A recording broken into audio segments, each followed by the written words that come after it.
Amici bellini, sono entusiasta, sono contento, sono eccitato, sono impaurito. È forte la tentazione di non fare proprio analisi e di dedicarmi alla contronarrativa rispetto a delle cose che si stanno dicendo. Già hanno vinto perché già l'analisi di come hanno vinto, abbiamo vinto. No, vediamo quanto dura sto video e poi ci infiliamo dentro. L'analisi tattica è molto interessante. Cominciamo!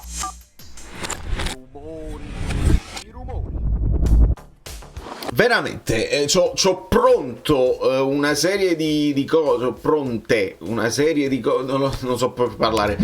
Vincenzo Marzano, benvenuto sul canale, ringrazio tutti gli iscritti, i nuovi iscritti, gli abbonati e chi lascia un semplice like che aiuta me a continuare a vivere questo percorso insieme a voi e a quelli che mi ricordano le parole asimmetrico, e dobbiamo vedere perché era asimmetrico il modulo del Napoli ed è molto interessante. Ci spostiamo, andiamo un po' a vedere di che si tratta. Si parte da Oriali e si chiude su Oriali, onestamente, per una questione casuale proprio. Il primo screenshot c'è lui, non c'è solo lui ovviamente, capardi che passano a tutta velocità, c'è il vicepresidente, c'è Conte, c'è Di Lorenzo, un momento molto toccante che abbiamo visto tutti. E poi passiamo alla formazione. Se DAZN, Sky, la Serie A, chiunque sia, la porta così a inizio partita, è chiaro che chi poi non se la vede e non fa un'analisi approfondita ti dirà il Napoli con il 3-5-2 eccetera eccetera. Ovviamente non è così, ma perché? Perché bisogna guardarsene le partite, col televisore possibilmente acceso, ma già senza guardarsela, andando semplicemente al report della Lega Serie A, già ci porta per esempio il Napoli con questo 4-3-3.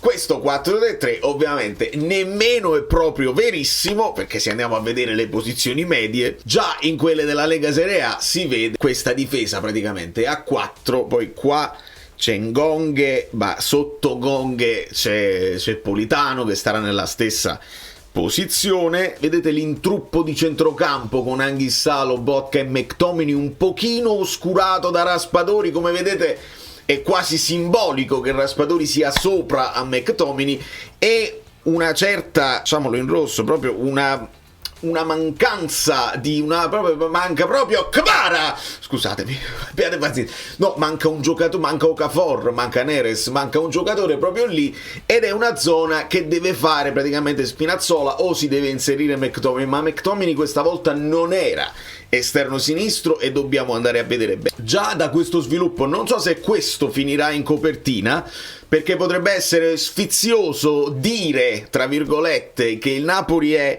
in campo con un 3-5-2, però ovviamente rovesciato, al contrario, cioè 3 sono attaccanti, quindi è quasi un 2-5-3 quando il Napoli è in possesso di palla. Quindi abbiamo i due difensori centrali, Olivera e Rachmani, isolato Spinazzola qua, poi succede sempre qualcosa di imprevedibile sulla catena di destra, dove si inserisce Di Lorenzo, Anguissa accompagna, c'è Politano che viene incontro, e la cosa particolare, sfiziosa, di cui avevamo parlato anche in live, è questa posizione in verticale tra Lobotka vertice basso e Raspadori vertice alto, il che porta quasi alla doppia punta Lukaku-McTominay quando il Napoli ha la palla. Mamma che già là sta cosa che sembra che ogni volta che faccio sti pallini sembra una cosa brutta. Non è così. Poi passiamo alle polemiche, perché ovviamente io non ci sto e la tentazione è fortissima, visto che senza alcuna vergogna io no, non sono io, dai sì dai, dai. Un leccese che non so chi, però dai, ok, posso? Dai. Ok, assolutamente. Okay.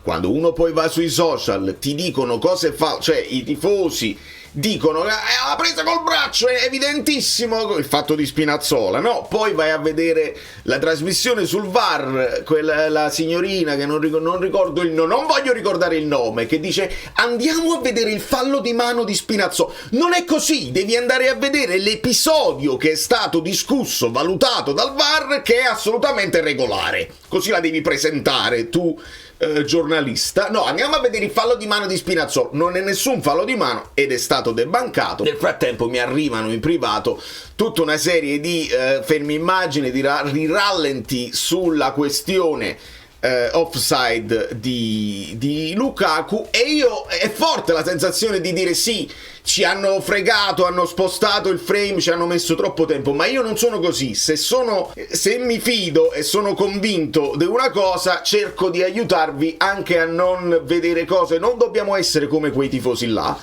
E qua purtroppo, ragazzi, sarà una questione veramente di millimetri, ma nel momento in cui parte il tiro cross di Politano, io non ho modo di spostare l'immagine, di metterla praticamente come fa poi il fuorigioco semiautomatico, ma in questo momento già si può vedere. E se tu guardi il piede, ci siamo più o meno. Io non la posso mai tirare una linea logica e normale, ma bene o male si vede che siamo proprio al limite. In altre inquadrature il piede di Gaspar copre il piede di Lukaku, siamo a livello di millimetri, ma in questo caso io non posso fare il pagliaccio che dica è vero, era regolare e ce l'hanno tolto, perché non è questo è quello che sta girando, ed è chiaro che da qui non si vede il piede di Lukaku ed è normale che uno pensa che, ma se il piede di Lukaku è esattamente coperto dal piede di Gaspar, se tu questa linea che è storta la metti verticale come deve essere,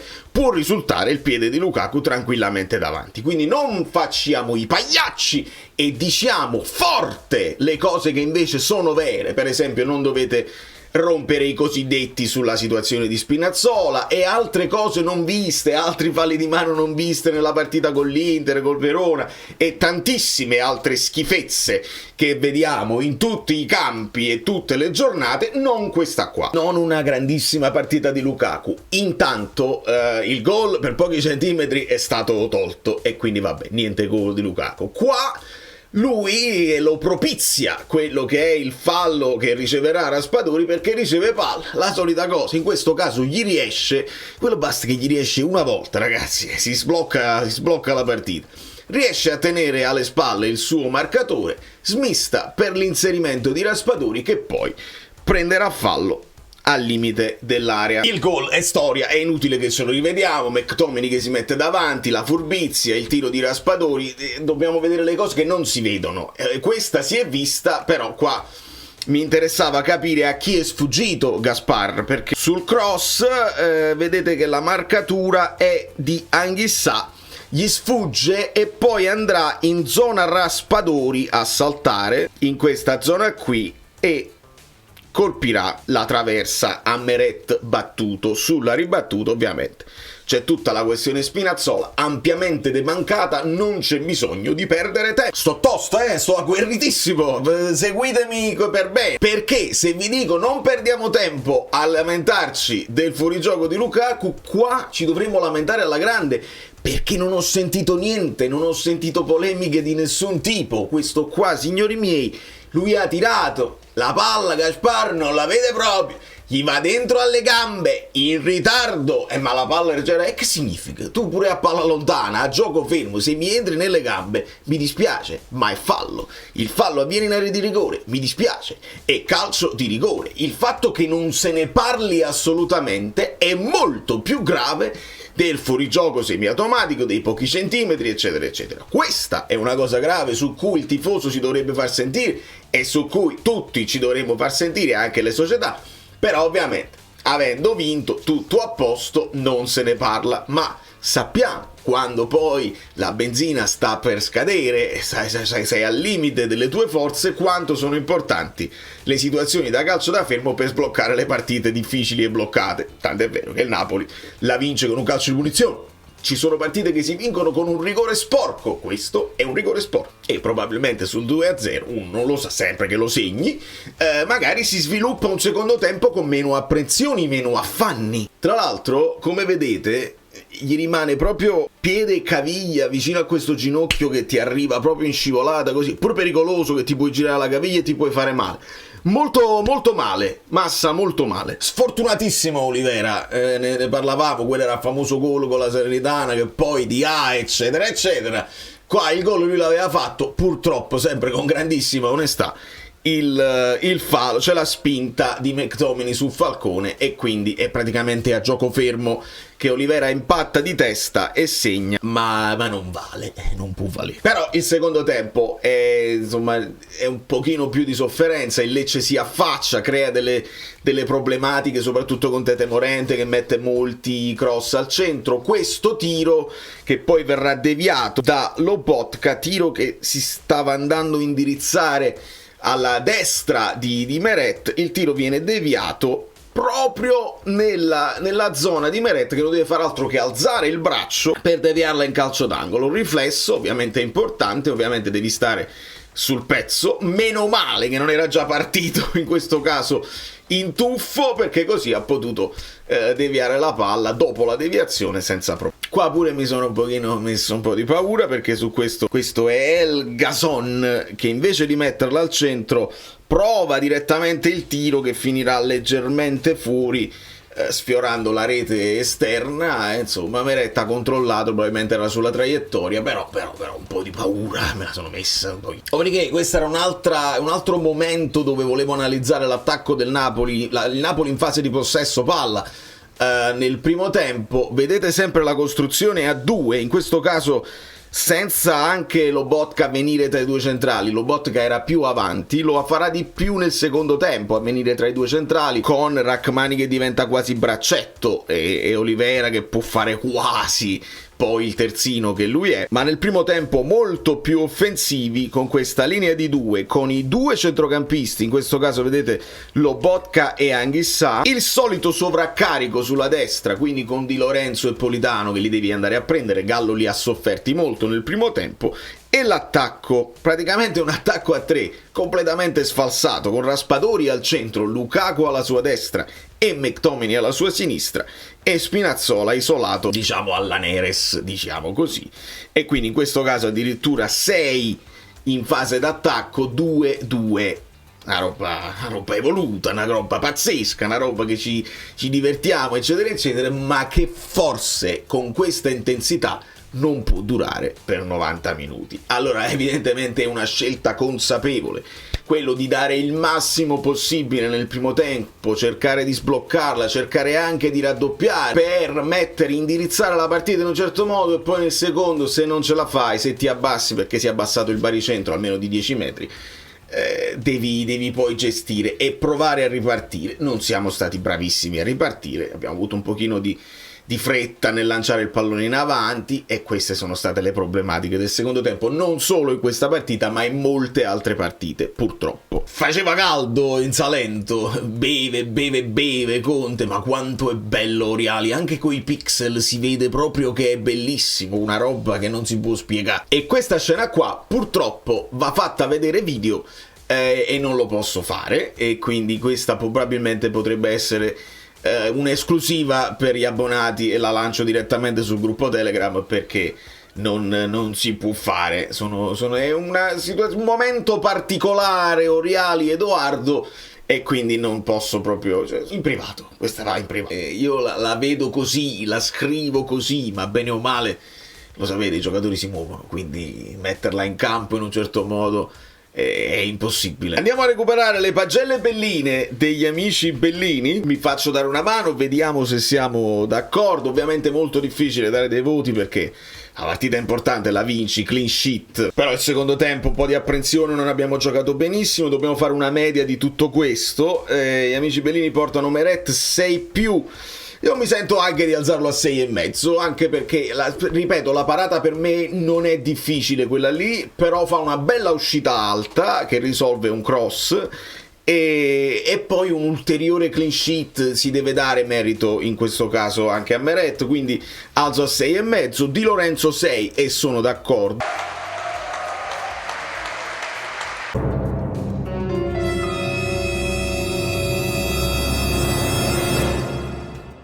Rachmani 6,5 lo alzo a 7. Lo alzo a 7 perché mi è sembrato veramente il migliore della difesa. 6,5, ci vediamo alle 6,5 con Olivera. Bene, da centrale ha convinto, quindi sono d'accordo. 6 per Spinazzola e ci siamo. A proposito, avevo sentito uno che aveva detto però Olivera aveva sbagliato, gli voglio dare un voto più alto ma ha sbagliato qualcosa in uscita. 95% di passaggi riusciti, il migliore dei nostri della difesa. Alle volte va bene la prima impressione, ma bisogna controllare prima di dire delle cose, ma questo poi uno, se ha tempo, dovrebbe fare il video Sabatini, dovrebbe fare il video Biasin, dovrebbe fare il video Pedullà, dovrebbe fare il video Chiariello, bisognerebbe fare talmente tanti controvideo. Non lo so se ho il tempo e le forze, se no mi devo concentrare su altro. McTominay 6, sì. Devo dire ad Angelo devi mettere prima Anghissà, se no vado in difficoltà perché Anghissà sulla destra. Cosa mia, di autismo mio. McTominay 6 sì, Lobotka 6 sì, Anghissà 5,5 sì, sono d'accordo. Nel secondo tempo l'abbiamo completamente perso nell'etere Anghissà. Politano 6 meno, sì, anche 6, perché nel primo tempo a me Politano è piaciuto tantissimo, ha superato anche l'uomo a volte di netto e ha messo in grosse difficoltà il Lecce, quindi Politano verso il 6,5 per me. Confermo il 5,5 di Lukaku, anche se aveva avuto veramente per pochi centimetri, si era messo anche nelle condizioni, in passaggio di Lorenzo, di andare, poi quell'occasione non conta perché era fuori gioco, però poteva far meglio al tiro, e quindi 5,5 ci può stare per Lukaku. Danno 7 a Raspadori, lo alzo onestamente a 7,5, anche perché poi essere decisivo quando hai così poche occasioni non è facile, quindi 7,5 per Raspadori. Poi 6, Gilmour, Billing, diamo pure 6 a Simeone, Angong e a tutti quelli che volete voi. Gli amici Bellini danno 6,5 a Conte e 5 all'arbitro. Io tendo a non esprimermi sull'allenatore. L'arbitro veramente è stato pessimo in molte occasioni. Non ci siamo.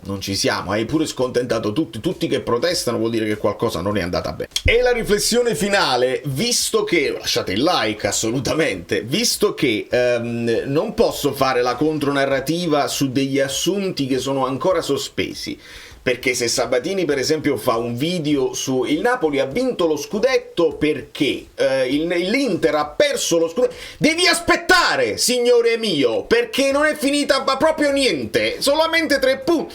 La cosa assurda è che io li ricordo i titoli dei giornali quando il Napoli teneva 18 punti di vantaggio, questo Affugano 18 punti di vantaggio e facevano i titoli stiamo arrivando, aveva tipo il Milan, non mi ricordo, facevano le tabelle, il Milan ci supera qua, l'Inter, la Juve, attenzione, non è finito, con 18 punti di vantaggio. E adesso invece che non è finita proprio nulla, che abbiamo la partita col Genoa che magari può essere semplice, ma il Genoa con Vieira è una squadra molto solida e dobbiamo sempre capire, sì, non hanno niente a che vedere col campionato, ma certo non ti accompagnano alla vittoria. Il Parma che si deve ancora salvare, il Cagliari, signori miei, non possiamo sottovalutare quanto ci odia il Cagliari e quanto sia importante per loro la partita contro il Napoli. Non ci fate fessi che quando stiamo arrivando e ci volevate dare fastidio, adesso è già tuo. Perché? Perché Spalletti ce lo ha detto tu più li alzi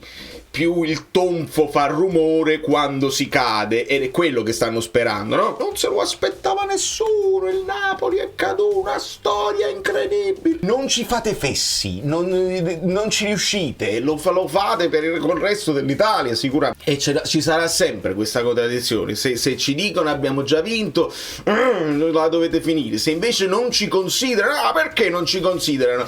Guardiamoci nell'anima tra di noi sappiamo quello che siamo, le sofferenze, le difficoltà che abbiamo e le potenzialità. Anche perché, e questa poi lo volevo lasciare per un altro video, ma siamo alla fine, quindi ve lo posso dire, non è corretto dire che l'ha perso l'Inter. Secondo me l'ha perso l'Inter. E quindi non si può dire, perché non l'ha ancora perso.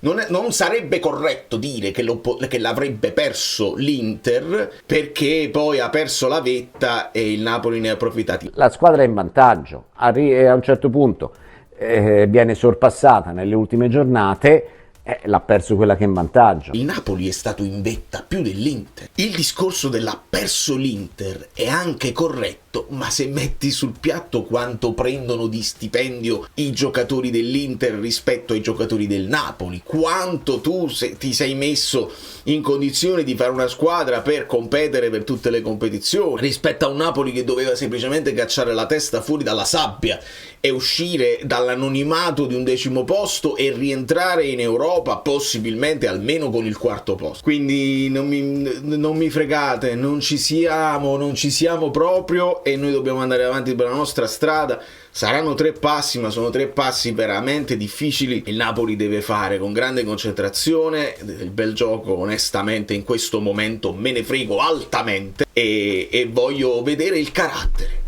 Dobbiamo vedere il carattere, e se fai il tuo dovere, al di là delle possibilità dell'Inter che hanno di rientrare in corsa o di inciampare, se fai il tuo dovere te lo sei ampiamente meritato e l'hai vinto tu, oltre ad averlo perso lì, perché altrimenti pure noi possiamo dire l'ha perso il Napoli. Se lo vince poi lì l'ha perso il Napoli, perché il Napoli è stato 18 volte primo in classifica, allora l'abbiamo perso noi, non l'hanno perso loro. Da New York, Valerio Fruito è tutto, vi abbraccio e vi bacio. Non vedo l'ora di portarvi altri contenuti, c'ho la testa che mi scoppia, ma mi sto divertendo moltissimo, e voi?